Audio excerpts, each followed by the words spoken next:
Or check, check. Hey, there we are. Welcome, everyone.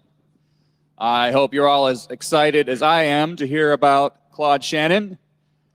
Yeah, that's what I like to hear.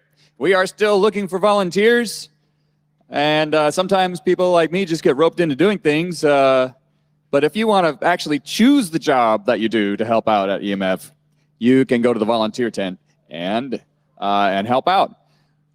I would like to introduce Matthew Ireland, 100 Years of Shannon. Give a warm welcome to Matthew.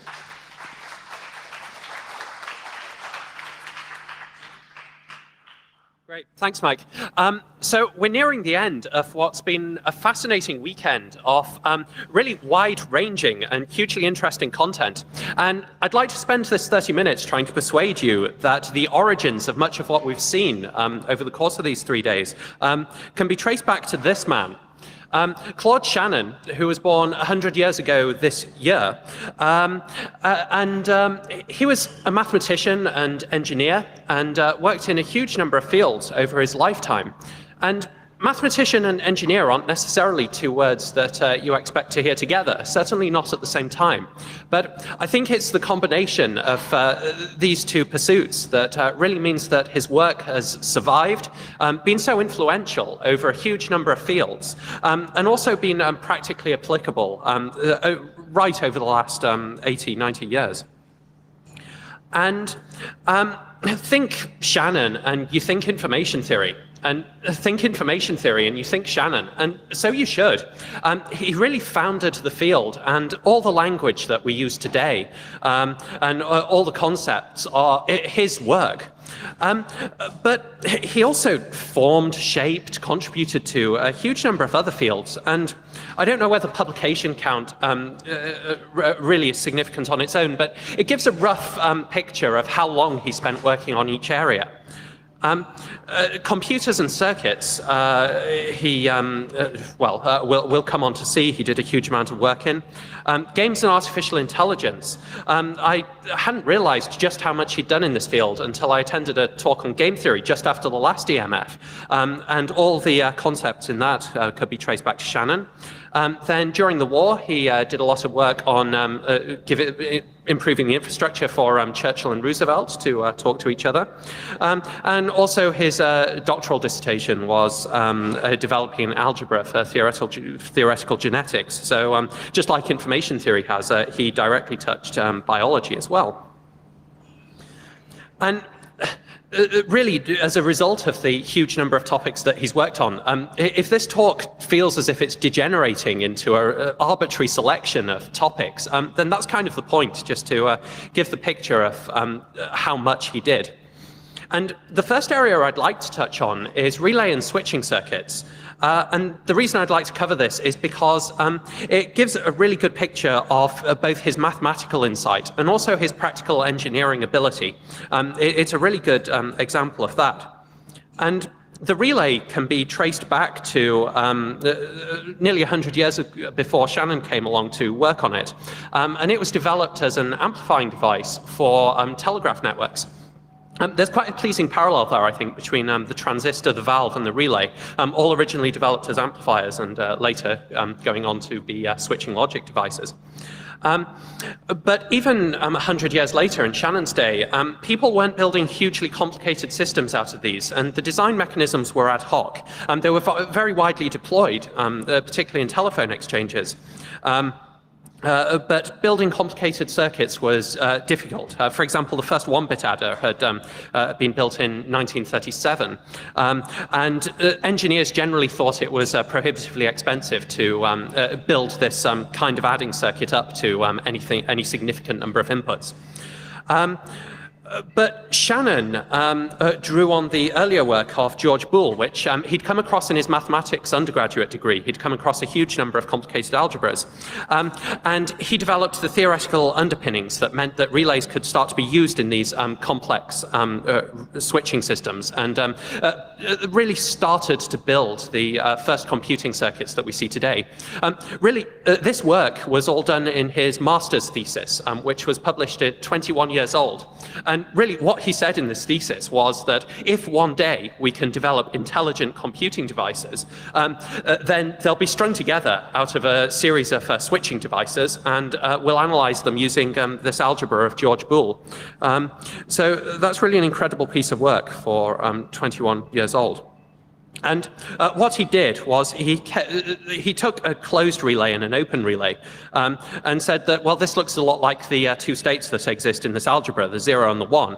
And he developed mappings between doing things with the relays, for example, putting them in series, which looks a lot like the ORing operation in this algebra, and putting them in parallel, which looks a lot like the ANDing operation in this algebra. And he developed this series of links between what we today call propositional logic and the interpretation in relay circuits that could be really used in synthesis and analysis of very complicated mechanisms. So we'll tackle simplification first. So if we take this circuit, which has 13 relays in it, we can, using his correspondence between the physical devices and the algebra, we can write down a mathematical description of this circuit. And then we can apply the operations, which were well established in the algebra, to this circuit to gradually reduce its size until we end up with something that's really quite small. And if we translate this back into a circuit, then it looks like this, only using 6 relays. So we've got a 50% reduction in both area and cost as a result of 5 lines of mathematics. And now you may wonder why this is so influential, because thank goodness we don't use relays in computers today. But we do use logic gates, and exactly the same theory is still applicable. Here we've got a fairly complicated circuit. It's complicated to analyze by hand at least. It's got 5 inputs and some fairly large logic gates that we wouldn't like to actually implement there. And we can write down a mathematical description of this circuit, and a few simple lines later, we're left with something that looks a lot nicer to implement. So again, an example of the mathematical brilliance of generality coupled with the engineering brilliance of application. And so that's analysis. Now let's look at synthesis of electronic circuits. So let's take the problem of an electronic lock, which is something we want to work. We want it to abide by a formal specification, and we want to know exactly how this thing will behave. So we can take an English description of this circuit, and from the English description we can write down these lines of mathematics that describe how it should work. We can then minimize these equations, and then draw out the circuit from that. And these diagrams are taken directly from Shannon's master's thesis. The final thing I'd like to explore from this amazing thesis, actually, which moves away from Boolean algebra, but has been more influential, if anything, is the electronic adder. And he describes a 4-bit adder. So this is something that's found in every single computing device, from your mobile telephone to your desktop computer to a supercomputer today. But really, this was 10 years before anyone had started using valves. It was 10 years before EDSAC. It was at least 5 years before Colossus even. And people weren't familiar with these standard building blocks that we know today, and this was the first time anyone had written down this adder. So here's a simpler form, and you can chain these to get an arbitrary number of bits in the way we would today. Right. So moving on from relay and switching circuits to really what everyone associates Shannon with, which is information theory. And Wikipedia defines information theory today as how to quantify, store, and transmit information. Really, the 2 words that best describe it are we want to communicate effectively and efficiently. Those are the two goals of what Shannon was trying to accomplish, although these aren't his words, effectively and efficiently. And at the time, this was 10 years or so after his master's thesis and after the war, and he'd gone to work at Bell Labs, so he was working on telephone circuits. And the problem at the time was the telephone circuits in use were analog. So as you increase the distance between a transmitter and a receiver, you also increase the noise on the line, the noise that this line picks up. And if you want to amplify the signal so that it'll work over larger distances, then it'll also amplify the noise. So if you try to communicate over very large distances, you end up with a signal which sounds very hissy, and you'll almost certainly be familiar with this sort of phenomenon. That's effectively how to communicate effectively, get the signal through, but try and suppress the noise. But also efficiently is important for telephone circuits, because you want to be able to have as many people communicating over the same set of wires. That's pretty much it, really. You want to get the best use out of the hardware that you can. And as an example of just how influential this work was, he published the paper first in 48, and then it was republished in book form a year later in 49. And between the two publications, it changed its name from A Mathematical Theory of Communication to The Mathematical Theory of Communication. And that's really quite a that's really quite a good description of how influential it's been. So before we can really examine in detail what Shannon did, we need to answer the question of what is communication. And there are a number of levels at which we can address this problem. The first thing we could think about is if I'm trying to communicate, then how effectively do you understand and act in the way that I'm trying to get you to act as a result of communicating with you? Or we can analyze how effectively my meaning is transmitted in the symbols that I actually send on the wire. Or we can throw away the semantics and just analyze the engineering problem of maybe communication is just, if I put a set of symbols into my communication system, then are those exactly the set of symbols that I get out? And Shannon said that this is really the problem that we need to be solving. It's a necessary problem to be able to understand communication at the higher levels. And also, the higher levels don't actually influence the engineering problem at all. They're irrelevant to it, although the converse certainly isn't true. And in fact, Warren Weaver stated that, who co-authored the later book form of Shannon's work, stated that really analyzing communication in this way by throwing away the semantic problem and the effectiveness problem has really cleared the air for a true theory of meaning. So taking this level A communication, the physical problem, what is it? So I'm trying to get the message from a source to a destination. Let's say we set off with a message in the source. And then Shannon said we should compress this signal to the smallest possible size that it can take. So when the signal comes out of the compressor, it should look like a random message, because if it didn't look random, then there'd exist statistical correlation in this message that we could exploit to make the message smaller. And then once we've got the message at its smallest possible compressed size, the random message, then we should somehow add some redundancy to this, so that when this message is corrupted in the channel, so the channel adds noise to this message and what we get out isn't exactly what we put in, thanks to the redundancy, we can then decode the signal into what we actually put in.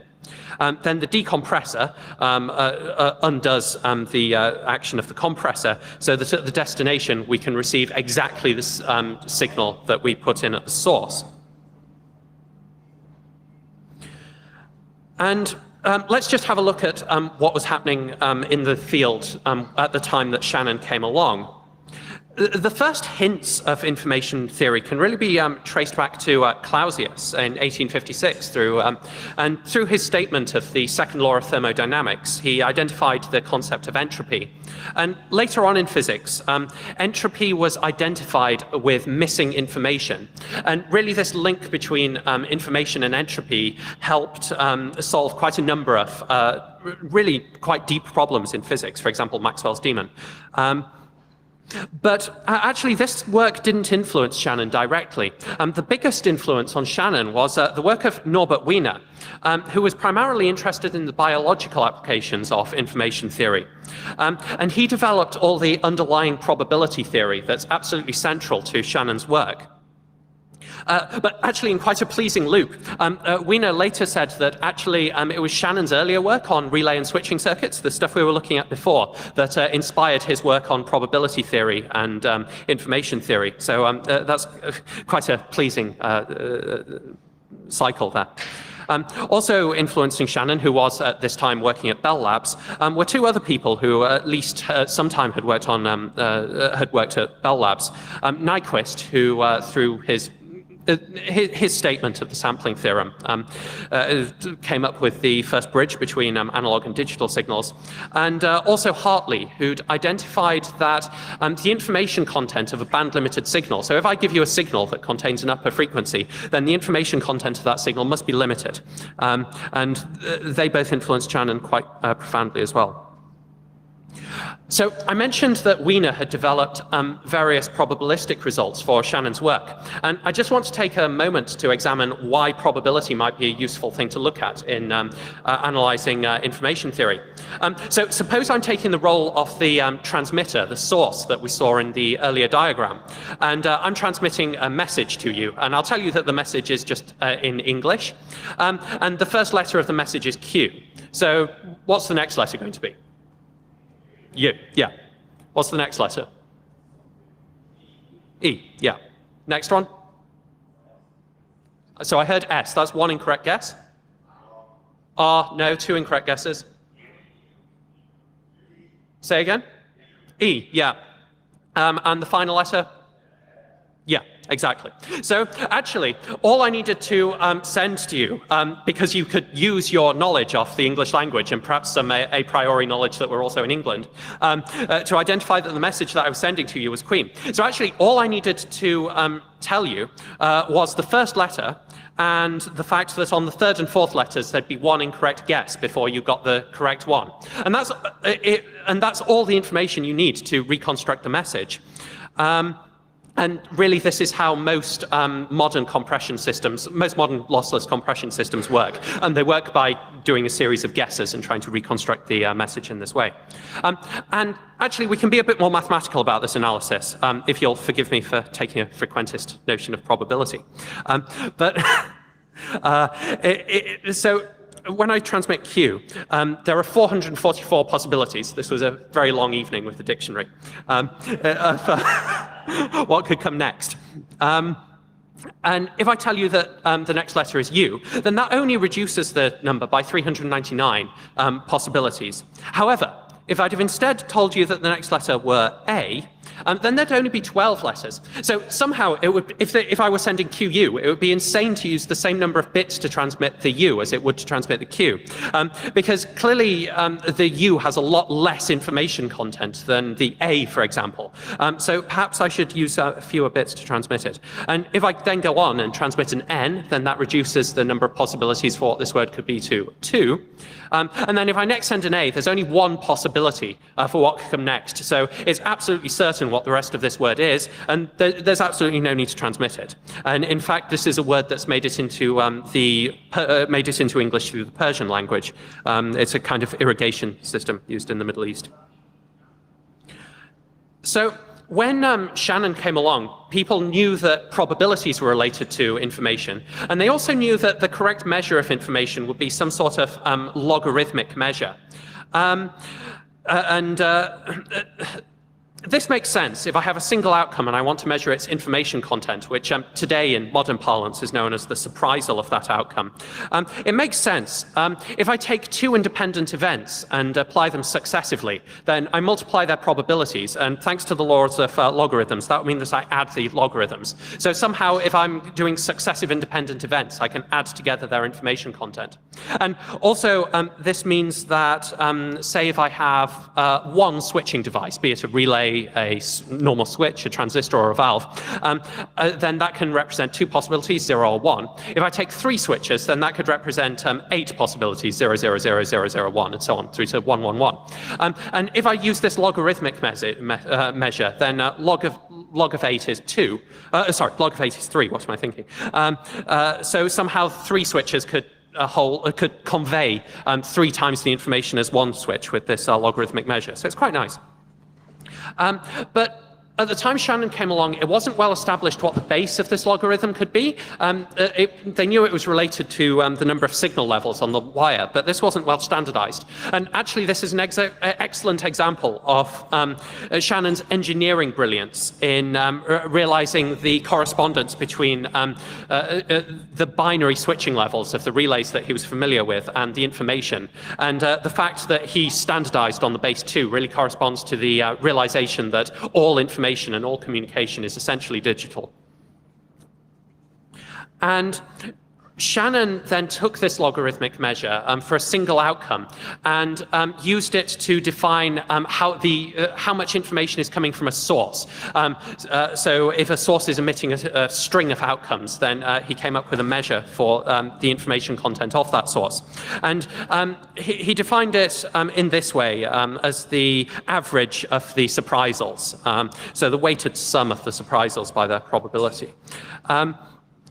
And actually, he didn't approach it from the averaging point of view, though. He proved that given a set of conditions that our information measure should satisfy, then this is the unique family of functions that satisfies our requirements for the information measure.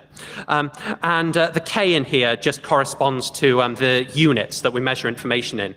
So if we use base 2 logarithms and measure it in bits, then the K disappears. But actually, just while we've got this form, then anyone familiar with the either the statistical entropy or the Boltzmann entropy will recognize this form as very similar to that concept in physics. And although Shannon didn't point this out in the original paper version of his work, he did later when it was republished in book form. So just before we move on to Shannon's 2 major theorems that are still influencing communication today, I just want to wrap up this entropy discussion. And Shannon's work brought to the end a several hundred-year struggle of physicists to come up with what really entropy was. So there was this theme at the beginning of the 20th century of operationalism, which states that unless we can measure what a concept is, so unless we can measure temperature, for example, then we don't understand what that concept is. And of course, we can measure temperature using a gas thermometer. But nobody really understood entropy in these operational terms. And it was Shannon who came up with the operational definition of entropy as the minimum possible size that you can compress a string of outcomes to from an information source, as we'll see next in the source coding theorem. And this really brought to the end this struggle from the physicists and also went back and influenced physics. So there's been a lot of later work, if you look at Jaynes and maximum entropy and things, that have really sprung from Shannon's work in information theory. A pleasing contribution back to physics there. Right, so Shannon's 2 major theorems. Firstly, the source coding theorem. How many people have come across the source coding theorem? Yeah, excellent. So this states that if we've got a source of information, then we can compress the string of information coming from that source to arbitrarily close to the entropy times the length of the string. So this makes sense. We're saying that we can compress the information coming from a source to arbitrarily close to the average rate at which that information is being emitted. And this establishes a fundamental limit on how well we can compress data. So if we wanted to design a new compression algorithm, for example, then we could compare how well our algorithm performs to the entropy of the source. And also, if our algorithm happened to compress to smaller than the entropy of the source, then we'd be certain that loss had occurred. So it would be a lossy compression algorithm.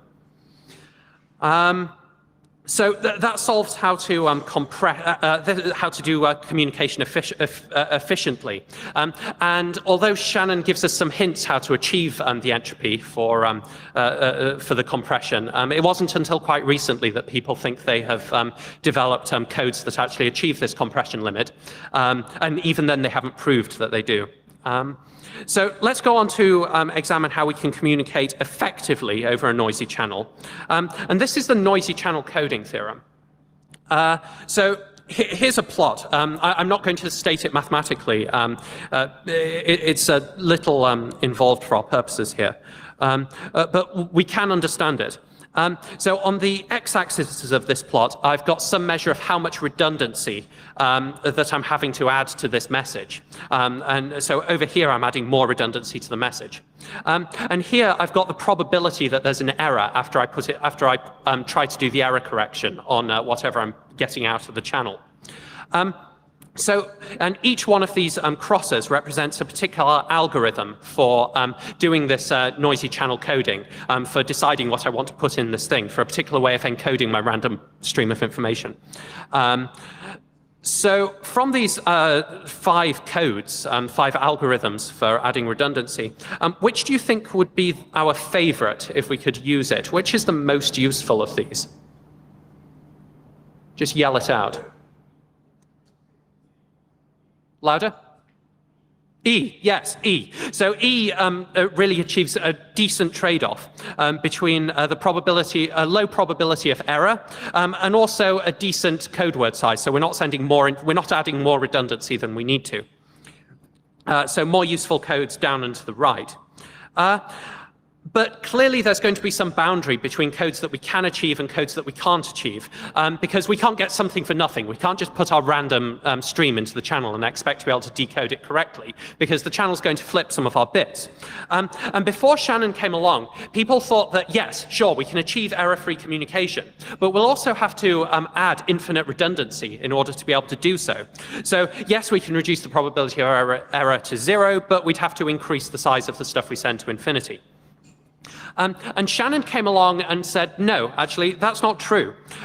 We can achieve error-free communication at any rate up to some finite non-zero number known as the channel capacity. And he gave a form in which a mathematical equation in which this channel capacity can be calculated.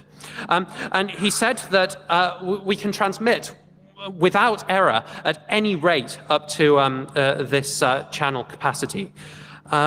Which is really quite profound. We can achieve error-free communication without sending infinite redundant stream. We can guarantee that what we're going to receive from this channel is correct. And it wasn't until, although Shannon gave an outline proof, it wasn't until several years later that this was actually definitively proven.